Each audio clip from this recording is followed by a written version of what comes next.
नमस्कार, उत्तर प्रदेश लाइव देख रहे हैं आप और मैं हूं आपके साथ शमशेर सिंह। आज बड़ा मुद्दा में एक ऐसे मसले पर चर्चा करेंगे जो सियासी लिहाज से देखा जाए तो इस वक्त उत्तर प्रदेश की राजनीति में अपने आप में एक अहम स्थान रख रहा है। यूपी के बड़े मुद्दे में सियासी दल ब्राह्मण बाण को लेकर चर्चा करेंगे। यूपी में करीब 12% ब्राह्मण मतदाता हैं जो 115 विधानसभा सीटों पर हार या जीत का आंकड़ा तय करते हैं और इतिहास ये गवाह है, ब्राह्मण मतदाताओं ने एक मुश्त जिस पार्टी को वोट दिया प्रदेश में उसकी सरकार बनी है, चाहे मायावती हो, अखिलेश यादव हो या फिर योगी आदित्यनाथ। यही वजह है कि सभी पार्टियां ब्राह्मण समुदाय को रिझाने में लगी हैं। उत्तर प्रदेश की सत्ता में बीजेपी की दोबारा से वापसी हो, इसके लिए कोशिश भारतीय जनता पार्टी की है कि जो ब्राह्मण वोट है जिनको लेकर यह माना जा रहा है कि वो बीजेपी से नाराज हैं, उनकी नाराजगी को दूर करने की कोशिश कर रही है। और इसको दूर करने के लिए लखनऊ से नहीं बल्कि अब दिल्ली दरबार से कवायद शुरू हुई है। ब्राह्मण वोटर्स की नाराजगी दूर करने के लिए शीर्ष नेतृत्व एक्टिव हो गया है। केंद्रीय मंत्री और यूपी चुनाव प्रभारी धर्मेंद्र प्रधान ने के बाद यूपी के ब्राह्मण नेताओं की बीजेपी के राष्ट्रीय अध्यक्ष जेपी नड्डा के साथ बैठक हुई है। बीजेपी ने ब्राह्मण वोटर्स को साधने के लिए एक कमेटी बनाई है। सरकार में ब्राह्मण वर्ग के लिए किए गए कामों को लोगों तक पहुंचाने का प्लान बनाया गया है कि कैसे हमने जो काम किए ब्राह्मण्स के लिए, ब्राह्मण वोटर्स के लिए या ब्राह्मणों के लिए, वो आम जन तक जाएं। 2022 चुनाव में बसपा ने अपना पूरा फोकस ब्राह्मण वोटर पर केंद्रित रखा है और इस मिशन पर सतीश चंद्र मिश्रा को लगाया, यानी बीएसपी भी इस कोशिश में है कि ब्राह्मण वोटर्स जिसके बल पर 2007 की सत्ता हासिल कर पाई थी, उसके लिए प्रयास है। सतीश मिश्रा सूबे में ब्राह्मण सम्मेलन कर बसपा के साथ उन्हें दोबारा से जोड़ने की कोशिश कर रहे हैं। ब्राह्मणों को रिझाने के लिए यूपी की सियासत में समाजवादी पार्टी भी पीछे नहीं है। हाल ही में सपा ने जिस तरह से ब्राह्मण समाज के कद्दावर नेताओं की पार्टी में एंट्री कराई है, खासकर पूर्वांचल के इलाके के ब्राह्मण चेहरों की जिन्हें योगी का विरोधी माना जाता है, उससे साफ है कि इस बार के चुनाव में सपा का फोकस भी ब्राह्मण वोटर्स पर रहने वाला है। यानी लगातार इसको लेकर कोशिश कर रहे हैं। और आपको एक अहम जानकारी, 1989 के बाद कोई भी ब्राह्मण व्यक्ति, ब्राह्मण विधायक मुख्यमंत्री नहीं बना है। इसको लेकर भी चर्चा हम करेंगे। मेरे साथ मेहमानों का एक खास पैनल जुड़ चुका है, उनका परिचय मैं आपसे करा देता हूं कि ब्राह्मण वोटर्स को साधने की जो कोशिश राजनीतिक पार्टियां कर रही हैं उसमें कितना कामयाब हो पाएंगी और फोकस किस लिहाज से इस वोटर्स पर किया जा रहा है। आलोक कुमार मेरे साथ, प्रवक्ता समाजवादी पार्टी से। आलोक जी, बहुत स्वागत है आपका। विजय उपाध्याय, वरिष्ठ पत्रकार मेरे साथ है। उपाध्याय जी, बहुत स्वागत है आपका भी। और प्रशांत कुमार उमराव, प्रवक्ता भारतीय जनता पार्टी से। प्रशांत जी, बहुत बहुत स्वागत है आपका भी इस खास कार्यक्रम में। तीनों मेहमानों का एक बार फिर से स्वागत है। मैं सबसे पहले बातचीत करना चाहूंगा प्रशांत कुमार उमराव जी, आपसे बात हम करना चाहेंगे पहले कि ऐसा कहा जा रहा है, ऐसा माना जा रहा है कि ब्राह्मण वोटर जो है नाराज हैं और इसको लेकर प्रचार भी हो रहा है। तमाम राजनीतिक पार्टियां जो आपके साथ विपक्ष में चुनाव लड़ रही हैं उनकी तरफ से कहा जा रहा है उनको साधने की कोशिश उन पार्टियों की तरफ से हो रही है, ऐसा भी कहा जाता है। क्या वाकई में वोटर नाराज है जिसके चलते इस कमेटी का गठन किया गया है? नहीं, बिल्कुल भी ब्राह्मण कहीं से भी नाराज नहीं। ब्राह्मण समाज थोड़ी टेक्निकल दिक्कत है, इस आवाज को ठीक किया जाए। और उसके बाद प्रशांत कुमार आपके पास आ रहा हूं मैं। थोड़ी सी प्रॉब्लम है टेक्निकल, इसको थोड़ा सा दुरुस्त कर लेते हैं। आवाज में थोड़ी प्रॉब्लम आ रही है। तब तक आलोक कुमार जी से बात करते हैं। आलोक जी, जब इस बात को लेकर चर्चा हम कर रहे थे, आपने देख लिया कि ऐसा कुछ नहीं है और इससे पहले भी भारतीय जनता पार्टी के कई नेताओं का बयान हम सुन चुके हैं। वो ये कहते हैं कि सिर्फ और सिर्फ ऐसा प्रचार, दुष्प्रचार बीजेपी के खिलाफ कर रही हैं वो तमाम राजनीतिक पार्टियां, उसमें सपा भी शामिल है। देखिए, आरोप वो क्या लगाते हैं और कितना साबित होता है ये तो आप देख ही रहे होंगे, उसमें कोई कहने की नहीं है। रही बात समाजवादी पार्टी की, तो समाजवादी पार्टी सर्व समाज को लेकर चलने वाला राजनीतिक दल है। आप 4.25 साल की सरकार में शमशेर जी देखिएगा कि चाहे कोई जाति हो, चाहे कोई धर्म हो, चाहे कोई मजहब हो, सभी के सभी परेशान हो गए हैं। बात यहाँ पर जैसे ब्राह्मण सम्मेलन किया, ब्राह्मण को मनाने का जो बीजेपी प्रयास कर रही है और आरोप भी अभी हम लोगों पे लगाएगा, तो हम कुछ उनके बारे में ज्यादा नहीं कहेंगे, बस इतना कहेंगे कि सुल्तानपुर में जो बीजेपी के विधायक हैं देवमणि त्रिपाठी जी, उन्होंने विधानसभा में नोटिस दिया और ये पूछा कि इस 4-4.5 साल में ब्राह्मणों के प्रति कितनी हत्याएं हुई हैं, कितने उनके प्रति अपराध हुए हैं और जो अपराध करने वाले हैं किन किन लोगों को सजा तक वो पहुंचे हैं, ये उनके विधायक स्वयं उनसे पूछ रहे हैं। दूसरे विधायक अलीगढ़ से राज कुमार जी है जिन्होंने उनका पूर्ण रूप से समर्थन किया। तो ये आवाज तो उनके अंदर से स्वयं उठ रही है, क्योंकि जो पीड़ित होता है, दमित होता है, कमजोर होता है, वो भाई कहता है। आज उत्तर प्रदेश में सर्व समाज ने ये मन बना लिया है कि इनसे मुक्ति पाओ, छुटकारा पाओ और अखिलेश जी को मुख्यमंत्री के रूप में स्थापित करिए। ये मन बना चुके हैं लोग। बिल्कुल। प्रशांत कुमार उमराव, आप इनकी बात का भी जवाब दें। और दूसरा ये भी, जो मीटिंग हुई उस मीटिंग में भी कहीं ना कहीं बातें छन छन कर सामने आई कि नाराजगी किन किन बातों को लेकर, ऐसी भी बातें निकलकर सामने आई कि अधिकारी सुनते नहीं हैं, बातों को माना नहीं जाता है। और ऊपर से आलोक कुमार जी को आपने सुना ही कि क्या बात इन्होंने कही है। देखिए, भारतीय जनता पार्टी सभी वर्गों को लेकर के चलने वाली पार्टी है। यहाँ किसी भी वर्ग के साथ, किसी भी जाति धर्म के साथ भेदभाव होने का काम नहीं होता है। और उस समाजवादी पार्टी का ही शासन हमने कल देखा है कि समाजवादी पार्टी की तय पर पंडित कृष्ण राय की किस तरीके से नृशंस हत्या की गई थी। इनकी पार्टी की एक पूर्व प्रवक्ता थी, जिनको गाली गलौज करके इनकी पार्टी के लोगों ने कांग्रेस में जाने पे मजबूर कर दिया। एक और की बनारस से रही थी, उनके साथ भी गाली गलौज इन्होंने किया, वो भी ब्राह्मण थी, महिला नेत्री थी। उन्होंने अपनी शिकायत तेजी से की, लेकिन उस पर कार्रवाई नहीं हुई। तो आज ये लोग ब्राह्मणों के हितैषी बने हुए हैं। ये पूरे उत्तर प्रदेश की जनता ने देखा है किस तरीके से इन्होंने, एक केवल वर्ग के चलाने वाली पार्टी है और इन्होंने ब्राह्मणों पर किस तरीके से अत्याचार किया। जबकि उत्तर प्रदेश में भारतीय जनता पार्टी की सरकार में, चाहे केंद्र की सरकार हो, सबसे अधिक जो ब्राह्मणों को सम्मान देने का काम किया गया है। कहीं पर भी इस तरह की जो भेदभाव की ऐसी बातें हैं, नाराजगी की बातें बिल्कुल गलत हैं। कहीं पर भी कोई नाराजगी नहीं है। ठीक है, दोनों लोगों से तमाम बातचीत इस मसले को लेकर हुई है। मैं विजय उपाध्याय जी आपसे पूछूंगा। विजय उपाध्याय जी, चाहे वो सपा है, बसपा है, या फिर कांग्रेस पार्टी की बात कर लें या भारतीय जनता पार्टी की बात कर लें, इसमें तो शायद संदेह नहीं है कि जो ब्राह्मण वोटर है उसको साधने की कोशिश तमाम राजनीतिक पार्टियां कर रही हैं। और ऐसा बहुत बार पहले हुआ है कि जिस भी पार्टी के साथ ये ब्राह्मण वोटर खड़ा हो गया, उस पार्टी को सत्ता पर काबिज होने में कोई दिक्कत आई नहीं। वो चाहे सपा की बात हम कर लें, बीएसपी 2007 की बात कर लेते हैं, या फिर भारतीय जनता पार्टी ने भी 3 चुनाव लड़ चुकी है, एक विधानसभा का, 2 लोकसभा का।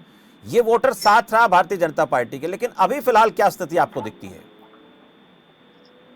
देखिए, उत्तर प्रदेश में सामाजिक न्याय पार्ट 2 चल रहा है। पहले तो पार्ट 1 था, जो मंडल कमीशन लागू होने के बाद उत्तर प्रदेश की राजनीति में देखिए यादव और कुर्मी समुदाय के बड़े बड़े नेता सामने आए और लंबे समय तक सत्ता के केंद्र में रहे।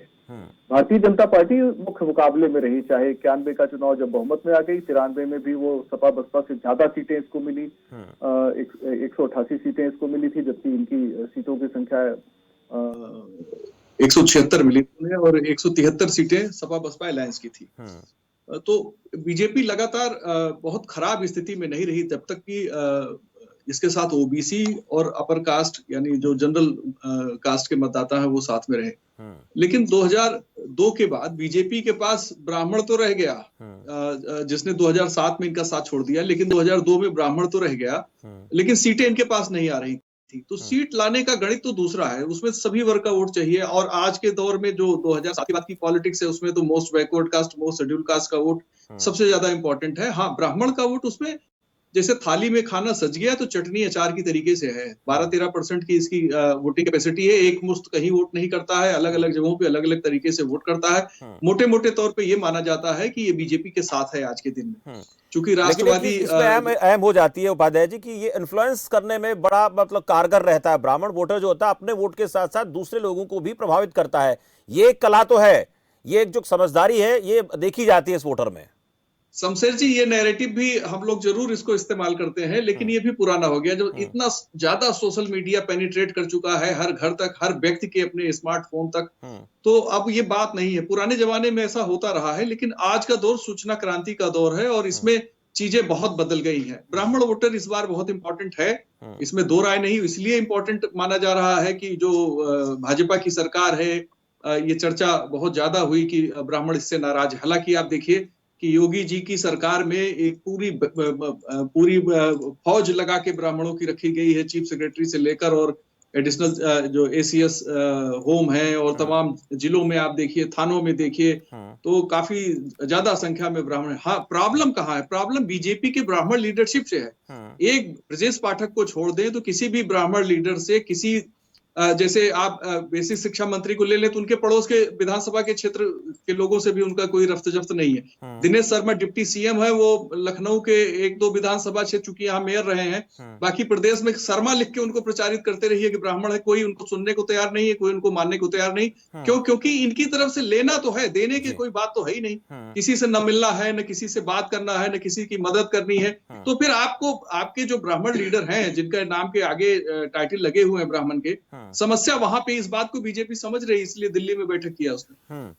लेकिन जैसे आपने कहा कि इन लोगों का जिक्र आपने किया, नाम को लेकर आपने कहा, एक बात और आपसे जानना मैं चाहूंगा कि ये परिस्थितियां आखिर पैदा क्यों हुई, इसके पीछे क्या आपको कारण नजर आता है? क्या जो नेता नेतृत्व के लिए भेजे गए थे, चाहे वो संसद में भेजे चाहे विधानसभा में भेजे, उनकी तरफ से कहीं पर कोई चूक रही, या फिर सरकार के ऊपरी स्तर पर, चाहे मुख्यमंत्री लेवल की बात करें, प्रधानमंत्री स्तर की बात करें, वहां पर कोई दिक्कत नजर आती है?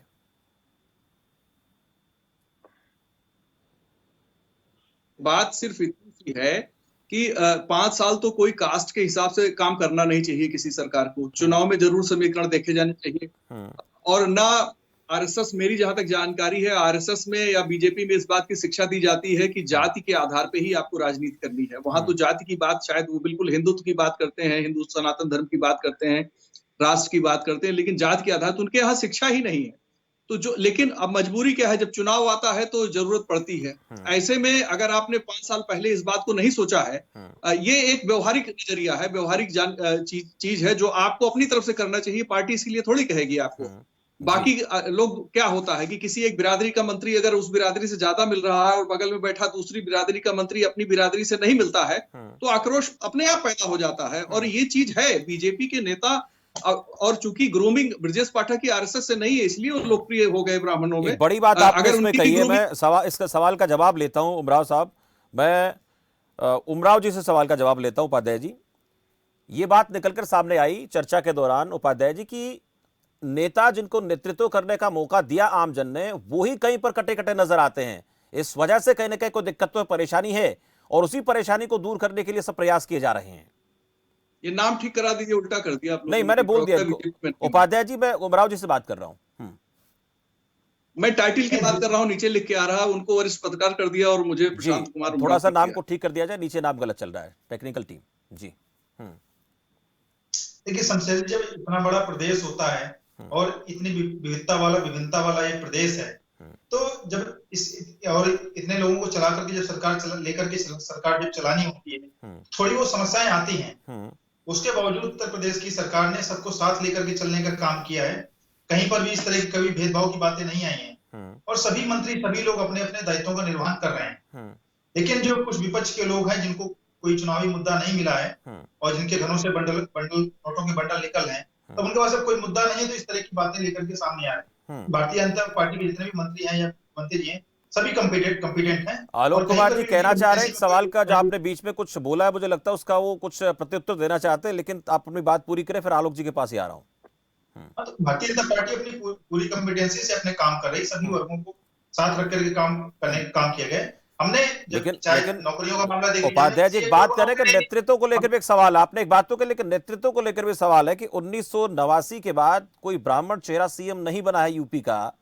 ये तो कहीं ना कहीं नेतृत्व की बात आगे ना आ चुकी है, ये एक बड़ा सवाल है, इसको लेकर पहले भी चर्चा होती रही है। हमने डिप्टी सीएम बनाया है, अभी उपाध्याय जी ने बताया कि, लेकिन उन डिप्टी सीएम को लेकर उपाध्याय जी ने एक बात और भी कही, डिप्टी सीएम को लेकर उपाध्याय जी ने एक बात और भी कही, कितने लोग उनको सुनना चाहते हैं, बात करना चाहते हैं? दिनेश शर्मा जी पार्टी के बड़े नेता हैं, राष्ट्रीय उपाध्यक्ष हैं, लखनऊ के 2 बार मेयर रहे हैं, तो इस तरह का आप नहीं कह सकते कि वो योग्य नहीं है। योग्य की बात हम नहीं कर रहे हैं, तो सिर्फ उपाध्याय जी ने, आपने उपाध्याय जी का नाम लिया, तो मैंने उपाध्याय जी ने एक बात और भी की, उसको लेकर मैंने सवाल किया आपसे।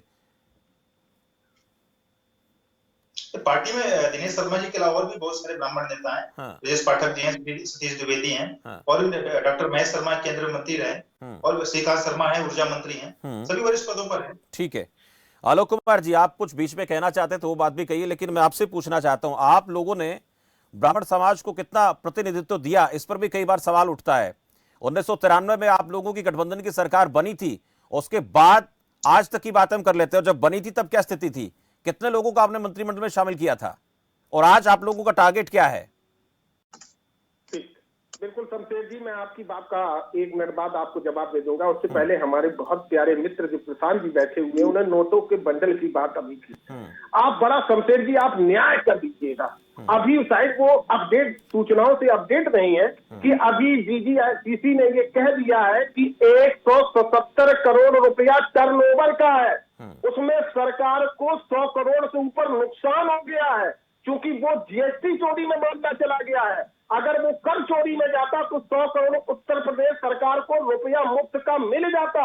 अब ये शमशेर जी बताइएगा कि ये रुपया किसका था और कौन लोग हैं जो उस इत्र कारोबारी को बचाने का प्रयास कर रहे हैं। ये तो प्रधान जी का मेरा जवाब था। आपने बड़ा अच्छा कहा कि कितना प्रतिनिधित्व रहा है। आप देखिएगा कैबिनेट मिनिस्टर में चाहे मनोज जी हो, चाहे पवन जी हो, और बहुत सारे अनगिनत हो, मेरा जो नाम है कि आप नहीं आ रहा है, कैबिनेट मिनिस्टर हमेशा ब्राह्मण समुदाय से रहते रहे। और बड़ी शमशेर की अच्छी बात यह है कि समाजवादी सर्व समाज में विश्वास करने वाले लोग हैं, जो पद की काबिलियत और जो बेहतरीन जो लोग काम कर सकते हैं, हमारे राष्ट्रीय अध्यक्ष जी उनको उस पद की ओर सुशोभित करते हैं। दूसरी बड़ी महत्वपूर्ण बात, सिर्फ इनसे आज उत्तर प्रदेश का तो इधर कमेटी को लेकर बात होती है, आप भगवान परशुराम की प्रतिमा लगाने की बात करते हैं, तो फिर ये क्या इशारा है? सर्व समाज को साथ लेकर चलने की बात तो सभी करते हैं, पर ये मूर्तियां स्थापित करना, ये मूर्तियां स्थापित करने को लेकर ऐलान करना, हम ऐसा करेंगे वैसा करेंगे, ये चीजें क्या इशारा करती हैं? राजनीतिक पार्टियां, आप लोग कहते तो हैं कि राजनीतिक पार्टियां सभी को साथ लेकर चलती हैं, पर उसमें इस तरह की बातें आती, सवाल बनता है। देखिए, परशुराम जी उनके सबसे बड़े आराध्य हैं और वो सबके आराध्य हैं, परशुराम जी सबके आराध्य हैं, तो इन्हें कोई मना तो नहीं कर रहा। हाँ। इनकी सरकार है, ये आपने कहा उनके आराध्य हैं, कर सकते हैं। हाँ। नहीं, उनकी मूर्ति स्थापित कर सकते हैं, समाजवादी पार्टी ने इनके लिए इन्हें रोका नहीं है।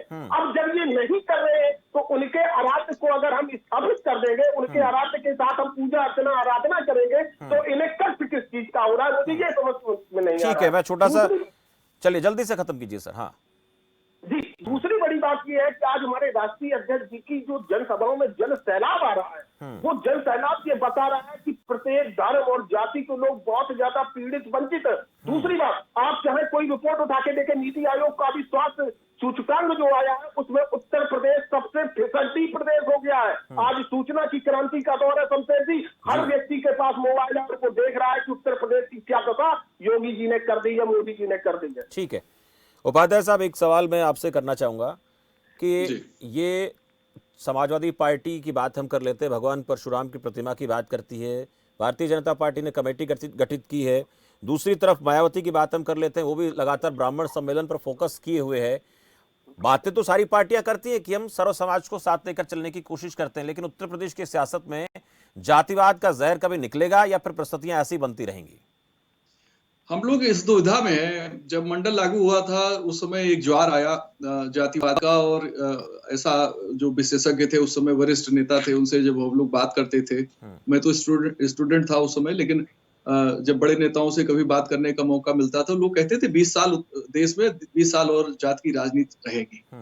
लेकिन 20 साल गुजर गए और अभी मुझे लगता है अगले 50 साल 60 साल जात की राजनीति। बल्कि अब क्या हो रहा है कि जैसे पहले ओबीसी की बात होती थी जी, अब ओबीसी में जातियों की बात होती है, यानी ओबीसी ग्रुप नहीं रहा, वो सब अलग अलग जातियां अपनी आइडेंटिटी चाहती हैं। अब राजभर ओबीसी समाज के ही तो हैं, निषाद ओबीसी समाज के ही हैं, अपना दल वाली कुर्मी जो है ओबीसी समाज के ही तो हैं। ऐसे ही दलित जातियों में सब अलग अलग हो गए, वहां जाटव बसपा के साथ है, पासी भाजपा के साथ है, कोरी के राष्ट्रपति बना दिया। तो हर जाति अपनी सेपरेट आइडेंटिटी और सेपरेट सत्ता की में हिस्सेदारी चाहती है। और मुश्किल क्या है, उत्तर प्रदेश में 61 मंत्री बन सकते हैं और 78 तो केवल ओबीसी जातियां हैं, तो बाकी लोगों को कहां आप एडजस्ट करेंगे? तो ये बहुत बन सकता है, उसमें किस जाति का बनेगा इस पर भी फोकस रहता है। ये भी नाराजगी का सबसे बड़ा कारण तो ये नजर आता है। बिल्कुल ठीक बात है जी। चलिए, बहुत अहम चर्चा इस दौरान आप लोगों की तरफ से और अपनी तरफ से बात आप लोगों ने रखी। उपाध्याय जी, आपने भी कई चीज़ों पर फोकस डालने की कोशिश की, इसके साथ साथ आलोक कुमार जी, आपने भी अपनी पार्टी का पक्ष रखा, और साथ साथ प्रशांत कुमार उमराव जी की तरफ से अपनी पार्टी का पक्ष रखा गया। लेकिन अहम ये है कि सियासत में सत्ता हासिल करना एक अलग मुद्दा हो सकता है, लेकिन उसमें जात पात पर फोकस रखना ये कहीं ना कहीं समाज के हित में नहीं है। वो कोई भी पॉलिटिकल पार्टी क्यों ना हो, वो चाहे ब्राह्मण की राजनीति करे, यादव की राजनीति करे, जाट वोट बैंक की राजनीति करे, या किसी भी धर्म जाति समाज की बात करे, ये किसी भी लिहाज से बेहतर नहीं कहा जा सकता, क्योंकि इससे समाज एकजुट न होकर समाज बंटता है, और समाज जब इस तरह से बंटता है तो फिर उसका खामियाजा पूरे समाज को, देश को भुगतना पड़ता है। अब सभी राजनीतिक पार्टियों से यह अनुरोध हमारा रहेगा, खबर फास्ट की टीम का भी, खबर फास्ट का भी, कि आप काम पर बात कीजिए, विकास के नाम पर बात कीजिए। ब्राह्मण, क्षत्रिय, वैश्य, शूद्र, इन तमाम चीजों को लेकर अगर आप बात नहीं करेंगे, काम पर बात करेंगे, तो शायद लोगों को चीजें समझ में आएंगी और आने वाले 10-20 सालों में देश की स्थितियां बदलेंगी। लेकिन ऐसा रहा तो जैसे हालात धीरे धीरे बिगड़ते गए, आने वाले दिनों में और ज्यादा खराब हो सकते हैं। फिलहाल इस चर्चा में इतना ही। आप देखते रहिए खबर फास्ट। नमस्कार।